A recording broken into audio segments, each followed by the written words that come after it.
Hello friends, welcome to my channel. आपके upcoming LT और lecturer के एग्ज़ाम के लिए रेडी है नेक्स्ट प्रैक्टिस सेट। आज के प्रैक्टिस सेट में हम डिस्कस करेंगे इंग्लिश लिटरेचर के कुछ क्वेश्चंस जो कि रिलेटेड हैं फिक्शन सेक्शन से। तो आइए शुरू करते हैं आज का वीडियो। फ्रेंड्स, वीडियो को स्टार्ट करने से पहले एक इम्पॉर्टेंट इन्फॉर्मेशन, इस चैनल की प्लेलिस्ट पे जाकर आपको मिल जाते हैं previous year papers Uttarakhand LT के, जिनमें आप देख सकते हैं 2018, 2014 और 2011 का उत्तराखंड एलटी इंग्लिश का पेपर, और साथ ही आपको मिल जाता है उत्तराखंड लेक्चरर इंग्लिश का भी पेपर। तो आप प्लेलिस्ट पर जाना ना भूलें। और अब आइए शुरू करते हैं आज का वीडियो। सो फ्रेंड्स, पहला क्वेश्चन है आज के वीडियो का, life span of Thomas Hardy. Thomas Hardy का लाइफ स्पेन क्या था? ऑप्शंस हैं आपके सामने 1840 to 1928, 1775 to 1832, 1840 to 1929 and 1880 to 1934। So right answer क्या होगा इस क्वेश्चन का? Option A 1840 to 1928। Thomas Hardy Victorian age के नॉवलिस्ट थे। इन्हें रियलिस्ट नॉवलिस्ट भी कहा जाता है। पूछा जाता है क्वेश्चन कि किस एज के नॉवलिस्ट थे थॉमस हार्डी। सो याद रहना चाहिए आपको ये भी। इसके बाद नेक्स्ट क्वेश्चन है, बहुत ही इंपॉर्टेंट क्वेश्चन है ये, pen name of Eric Arthur Blair. Eric Arthur Blair का पेन नेम क्या था? ऑप्शंस हैं आपके सामने, option A H, option B George Orwell, option C O Henry and option D Alpha of the Plough. So right answer होगा इस question का, अगर आपको पता है तो आप बता सकते हैं। राइट आंसर होगा इस क्वेश्चन का ऑप्शन बी जॉर्ज ऑरवेल। जैसा कि मैंने आपको बताया था, अल्फा ऑफ द प्लग है एजी गार्डिनर का पेन नेम, ओ हेनरी है विलियम सिडनी पॉटर का पेन नेम, और एच है एच मुनरो का पेन नेम। इसके बाद नेक्स्ट क्वेश्चन है, first work by Thomas Hardy. Thomas Hardy का पहला वर्क कौन सा है? सो ऑप्शंस हैं desperate remedies, the poor man and the lady, the Well Beloved and a pair of Blue Eyes. So right answer क्या होगा इन सारे ऑप्शंस में से? राइट आंसर होगा इस क्वेश्चन का option B the poor man and the lady. लेकिन friends, ये ऑप्शन जो है आप तभी ऑप्ट करेंगे जब आपसे फर्स्ट पब्लिश्ड वर्क ना पूछा हो, क्योंकि फर्स्ट पब्लिश्ड वर्क है थॉमस हार्डी का desperate remedies. So desperate remedies को उन्होंने सबसे पहले पब्लिश किया था, and the poor man and the lady को इन्होंने पब्लिश ही नहीं किया था, बट ये इनका फर्स्ट रिटन वर्क है।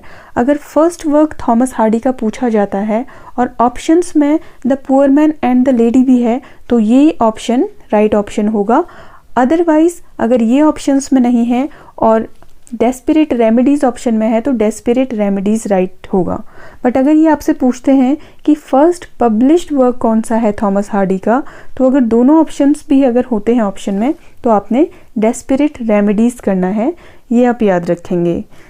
इसके बाद नेक्स्ट क्वेश्चन है, Finnegans Wake is a novel by. So Finnegans Wake किसका नॉवल है? ऑप्शंस है आपके सामने James Joyce, Eliot, Jane Austen और GB Shaw. So right answer होगा इस क्वेश्चन का option A James Joyce. So Finnegans Wake James Joyce का नॉवल है, जिसे 1939 में पब्लिश किया गया था। इसके बाद नेक्स्ट क्वेश्चन है, which among the following is the last work by Thomas Hardy. So option है आपके सामने, option A Desperate Remedies, option B Jude the obscure, option C the Well Beloved and option D a pair of Blue Eyes. So option A तो इसका right answer नहीं हो सकता, क्योंकि अभी मैंने बताया था ये है थॉमस हार्डी का first published work. So right answer क्या होगा इस क्वेश्चन का? Option B Jude the Obscure. So ये था थॉमस हार्डी का लास्ट पब्लिश्ड नॉवल। इसके बाद थॉमस हार्डी ने नॉवल राइटिंग बंद कर दिया गया था, क्योंकि इस नॉवल के लिए उनका बहुत ज़्यादा क्रिटिसिज्म हुआ था। इसके बाद नेक्स्ट क्वेश्चन है, life span of Jane Austen. So Jane Austen का लाइफ स्पेन क्या है? ऑप्शन है आपके सामने, option number A 1842 1928, option B 1775 to 1817, option C 1775 to 1829 and option D 1880 to 1934। So Jane Austen Charles Lamb के साथ ही पैदा हुई थी, यानी कि जिस ईयर चार्ल्स लैम्ब पैदा हुए थे उसी ईयर जेन ऑस्टिन भी पैदा हुई थी। और मैंने इससे पहले वीडियो में आपको बताया था कि चार्ल्स लैम्ब 1775 में पैदा हुए थे, बट यहाँ पर दो ऑप्शंस हैं, तो राइट आंसर होगा इस क्वेश्चन का ऑप्शन बी 1775 टू 1817। सो इस तरीके से एसोसिएट करके आप डेट ऑफ बर्थ को भी याद कर सकते हैं। इसके बाद नेक्स्ट क्वेश्चन है Hardy's philosophy of life was. So बहुत इजी क्वेश्चन है ये कि हार्डी की फिलॉसफी ऑफ लाइफ कैसी थी, ऑप्टिमिस्टिक, पेसिमिस्टिक, रोमांटिक और नन। सो राइट आंसर होगा इस क्वेश्चन का, आई थिंक आप सभी आंसर कर सकते हैं इसको, ऑप्शन बी पेसिमिस्टिक। सो हार्डी की फिलॉसफी ऑफ लाइफ जो थी वो बहुत पेसिमिस्टिक यानी कि निराशावादी थी। इसके बाद नेक्स्ट क्वेश्चन है done because we are too many the line appears in. So ये लाइन किस नॉवल की या किस नॉवलिस्ट की है? सो देखते हैं, ऑप्शंस हैं यहाँ पर, Tess of the d'Urbervilles and Jude the Obscure, the well Beloved and a pair of blue eyes. So सभी थॉमस हार्डी के नॉवल हैं, यानी कि ये जो लाइन है done because we are too many Thomas Hardy के ही किसी नॉवल से बिलोंग करती है। सो कौन सा नॉवल है वो नॉवल है जूड द ऑब्सक्योर। सो ये लाइन है जूड द ऑब्सक्योर यानी कि थॉमस हार्डी के लास्ट नॉवल की। इसमें जो जूड एंड स्यू का बेटा होता है वो उनके सारे बच्चों को मार देता है और उसके बाद ये लाइन कहता है done because we are too many, क्योंकि वो पॉवर्टी से परेशान होकर सारे बच्चों को और खुद को भी मार डालता है। इसके बाद नेक्स्ट क्वेश्चन है Ulysses by James Joyce is published. So Ulysses जो कि जेम्स जॉयस का एक नॉवल है, ये कब पब्लिश हुआ था? ऑप्शन है आपके सामने, option A 1922, option B 1979, option C 1933 and option D 1874। बहुत ही इंपॉर्टेंट क्वेश्चन है। सो आप बता सकते हैं अगर आपको इसका राइट आंसर पता हो। राइट आंसर है इस क्वेश्चन का ऑप्शन ए 1922। सो 1922 में और कौन सा वर्क पब्लिश हुआ था? टी.एस. इलियट का वेस्टलैंड। सो इससे भी आप याद कर सकते हैं कि टी.एस. इलियट की वेस्टलैंड और जेम्स जॉयस की यूलिसिस जो है वो एक साथ पब्लिश हुए थे 1922 में। इसके साथ ही फ्रेंड्स यूलिसिस एक पोएम भी है, वो किस पोएट ने लिखी है ये आप मुझे बता सकते हैं कमेंट सेक्शन में अगर आपको पता है तो। इसके बाद नेक्स्ट क्वेश्चन है Pride and Prejudice is a novel by. Options हैं आपके सामने, option A Hardy, option B Eliot, option C Jane Austen and option D G B. Shaw. So right answer होगा इस क्वेश्चन का option C Jane Austen. Pride and Prejudice Jane Austen का एक famous novel है। इसके सिवा इनके फेमस नॉवल्स हैं Sense and Sensibility and Emma. इसके बाद नेक्स्ट क्वेश्चन है what has been immortalised by Hardy.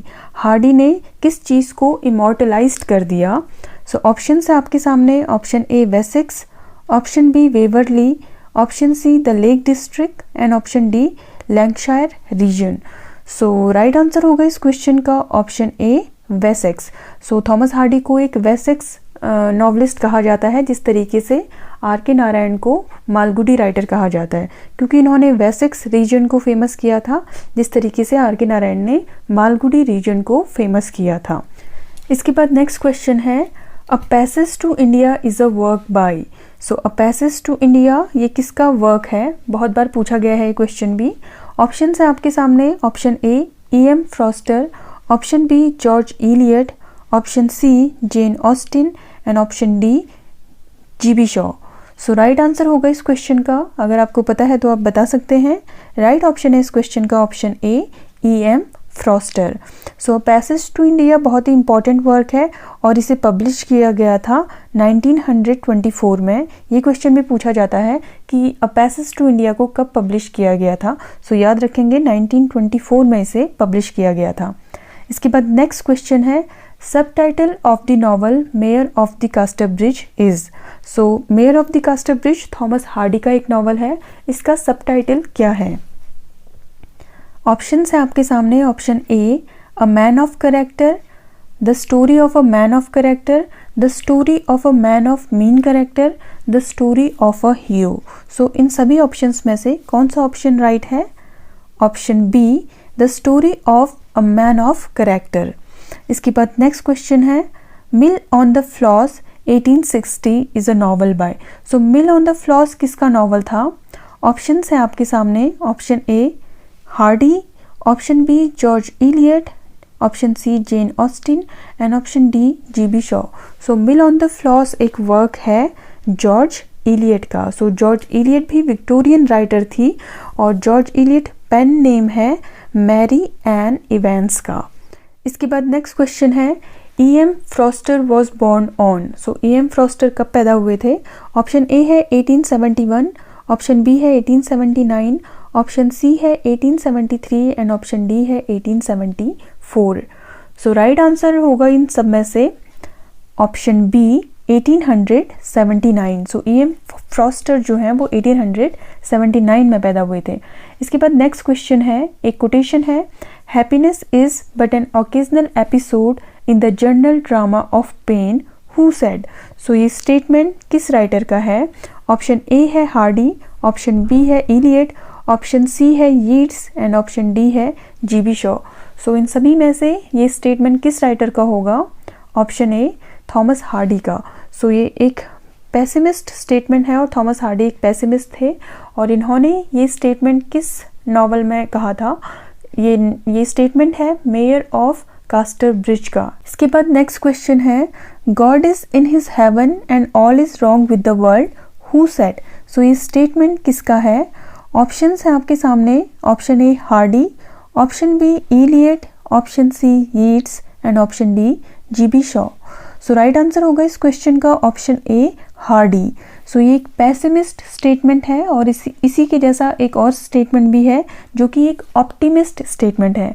जैसा कि थॉमस हार्डी एक पेसिमिस्ट थे तो उन्होंने कहा all is wrong with the world.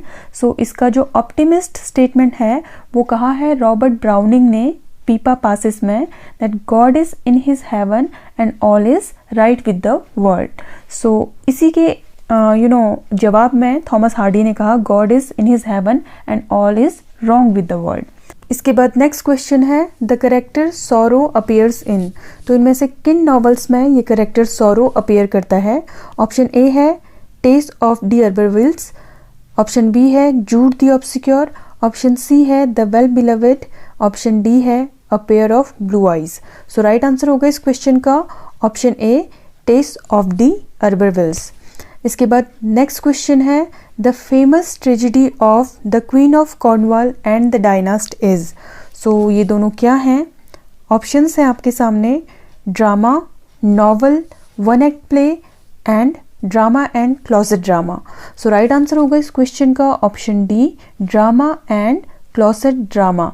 सो ये जो दोनों वर्क हैं, the tragedy of queen of Cornwall, so ये है ड्रामा और द डायनास्ट है क्लोसेट ड्रामा। ये दोनों ही वर्क लिखे हैं थॉमस हार्डी ने। इसके बाद नेक्स्ट क्वेश्चन है, which novel received Sahitya Akademi award. Option है आपके सामने, option A the bachelor of art, option B the guide, option C the English teacher and option D none. So ये तीनों ही नॉवल लिखे हैं R.K. नारायण ने और इनमें से किस नॉवल को मिला था Sahitya Akademi award? Option B the guide को। सो द गाइड को साहित्य अकेडमी अवार्ड मिला था 1960 में। सो बहुत ही इंपॉर्टेंट क्वेश्चन है ये भी, इसे याद रखेंगे आप। और आज के सेशन में हम कर रहे हैं इतने ही क्वेश्चंस। आने वाले वीडियो में हम करेंगे questions related to English grammar. Till then stay tuned and thanks for watching.